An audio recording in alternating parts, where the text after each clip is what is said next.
Hello, എല്ലാവർക്കും എൻ്റെ ചാനലിലേക്ക് സ്വാഗതം. ഞാനിന്ന് ഒരു സ്പാനിഷ് ഓംലേറ്റ് ആയിട്ടാണ് കേട്ടോ വന്നിട്ടുള്ളത്.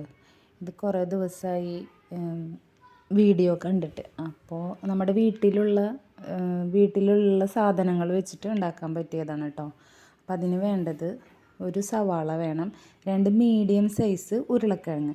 അത് നല്ലോണം നടുമുറിച്ചിട്ട് പിന്നെ ഒന്നും കൂടി ചെറുതാക്കി കനം കുറഞ്ഞ് അരിയുക കേട്ടോ. എന്നിട്ട് നമ്മൾ ഒരു പാൻ വെക്കുക. ഒരു പാൻ വെച്ചിട്ട് അതിൽ കുറച്ച് വെളിച്ചെണ്ണ ഒഴിക്കുക. എന്നിട്ട് ഉരുളക്കിഴങ്ങും സവാളയും നമുക്ക് ഒരുമിച്ചിട്ടിട്ട് അതൊന്ന് മൂപ്പിച്ചെടുക്കണം. അതായത് ഉരുളക്കിഴങ്ങ് വേവ് വേണം. അറിയാലോ, നമുക്ക് ഉരുളക്കിഴങ്ങ് വേവുമ്പോൾ ഒന്നിങ്ങനെ പൊടി ഇതായി വരും. അപ്പോൾ കുറച്ച് നേരം അത് ആ വെളിച്ചെണ്ണയിൽ ഇട്ടിട്ട് നല്ലോണം വഴറ്റിയെടുക്കാം. കുറച്ച് സമയം പിടിക്കും കേട്ടോ. നമ്മളിപ്പോൾ സവാളയിലും പെട്ടെന്ന് ഒറ്റയ്ക്കിട്ട് ചെയ്യുന്ന പോലെ ആവില്ല. ഇത് രണ്ടും കൂടെ ഇടുമ്പോൾ ഇത്തിരി സമയം പിടിക്കും. അപ്പോൾ അത് ഈ കളറാകുമ്പോൾ നമ്മൾ അത് മാറ്റി വെക്കാം. എന്നിട്ടൊരു 3 മുട്ട പൊട്ടിച്ച് വയ്ക്കുക.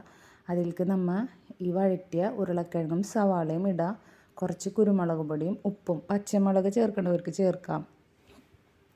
പിന്നെ എന്ത് ചെയ്യുക, വേറൊരു പാൻ എടുത്തിട്ട് നേരത്തെ ഉണ്ടാക്കിയ വെളിച്ചെണ്ണ കുറച്ച് വെളിച്ചെണ്ണ ഈ പാനിൽ ഒഴിക്കുക. എന്നിട്ട് നമ്മുടെ മിക്സ് അതിലേക്ക് ഒഴിച്ചു കൊടുക്കുക.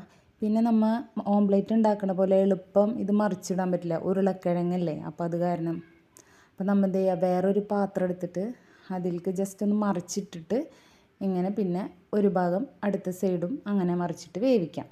അല്ലെങ്കിൽ അത് വേവൂല. നമ്മൾ വിചാരിക്കും ഉരുളക്കിഴങ്ങ് വേവിച്ചതല്ലേന്ന്, പക്ഷേ മുട്ട വേവൂലല്ലോ.